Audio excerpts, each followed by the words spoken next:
wa musore we, niba wizerera ngo mu rukundo ngo rudafite icyo rushingiyeho ngo unconditional love, ukaba wizera ko ngo umukobwa agomba kugukunda uwuriwe akagukunda nk'uwuriwe ngo ariko atagukundiye icyo ufite, bikagera no kuri rwa rwego rw'uko ubwira umukobwa ukamubwira ati ngiye ndashaka ko unkunda ukunze ngewe ariko ngo utankundiye amafaranga yanjye, cyangwa se ngo nyine ntagire ikindi kintu urebaho.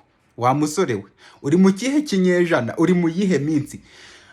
Cyane rwose agomba kugukundira amafaranga yawe, kubera ko niba ufite ayo mafaranga ndetse amafaranga akaba ari ayawe, ubwo akunda amafaranga nyine, akunda ayo mafaranga. None se dukunda ubuki ariko ntabwo dukunda inzuki, kandi izo nzuki nizo zikora ubuki. Bityo rero kugira ngo ibintu bigende neza byanga byakunda mu buzima bwacu, twabikunda cyangwa se tutabikunda, inzuki tugomba kuba tuzifite mu buzima bwacu kugira ngo tuzabone bwa buki. Iyo application ni nayo igomba kuba aho ngaho muri iyo system, niko bigomba kugenda. Hanyuma noneho bikanarenga wowe musore urimo kuvuga ngo umukobwa ngo agomba kugukundira uri, ugateganya ko ngo nanone agomba kuba afite ibintu bikwataracta kuri we, ngo agomba kuba akurikije, ngo noneho ngo uwo mukobwa ngo akaba ari mwiza, ngo uwo mukobwa akaba afite ahazaza, ngo kandi uwo mukobwa akaba afite ahatambutse hasukuye byose ari byo umwitezeho.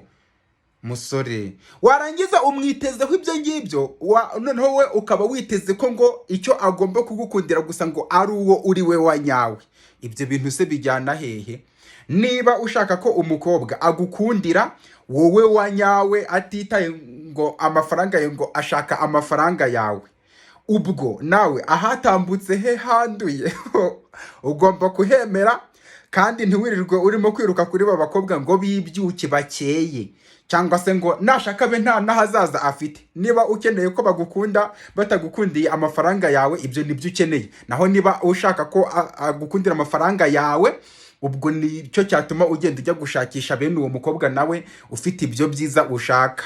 Ni nacyo kintu society igomba kumenya nonaha. Urukundo ngo unconditional love ntarubaho, ibyo ngibyo ntabwo bibaho. Abasore nimuhumuke, nimufunguke amaso.